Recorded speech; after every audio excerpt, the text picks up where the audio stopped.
তো সুখী তোর জন্য আমি একটা চ্যালেঞ্জ নিয়ে এসেছি একটা। কি চ্যালেঞ্জ? চ্যালেঞ্জ হচ্ছে মটন বিরিয়ানি না chicken biryani? Chicken biryani. Chicken biryani complete খেতে পারবি? 3-4 প্লেট। 3-4 প্লেট। আর আমি যদি প্রত্যেক প্লেটের জন্য তোকে যদি 500 টাকা করে দিই তাহলে কমপ্লিট খেতে পারবি তুই? তাহলে আমি 10 প্লেট খেয়ে নেবো। দেখো ভাই, মানে কোনো যদি চালাক চোদা লোক থাকে না, সেটা হচ্ছে ভাই পড়া।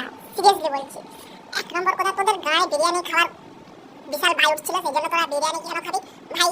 মানে তোরা বিরিয়ানিটাও ফ্রিতে খেতে চাস, সেই জন্য ভাই একটা ভিডিও বানিয়ে দিলে ভিউজ থেকে ভাই যেটা ইনকাম হবে বিরিয়ানির থেকে অনেক বেটার আসবে, মানে অনেক যে ভিউজটা আসবে অনেক বেটার টাকা চলে আসবে, ঠিক আছে?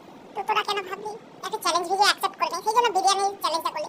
ওইসব আলবাল চ্যালেঞ্জ করে কোনো লাভ নেই। আমি একটা চ্যালেঞ্জ দিচ্ছি, করতে পারবি ভাই? তুই যদি কন্ডম ফাটাতে পারিস, মানে প্রত্যেক কন্ডমে আমি তোকে 100 টাকা করে দেবো। আমরা ভাই গরিব ইউটিউবার, সেই জন্য প্রত্যেক কন্ডমে তোকে আমি 100 টাকা করে দেবো। যটা কন্ডম ফাটাতে পারবি তত টাকা করে দেবো। বল চ্যালেঞ্জ অ্যাকসেপ্ট করবি? Oh my god!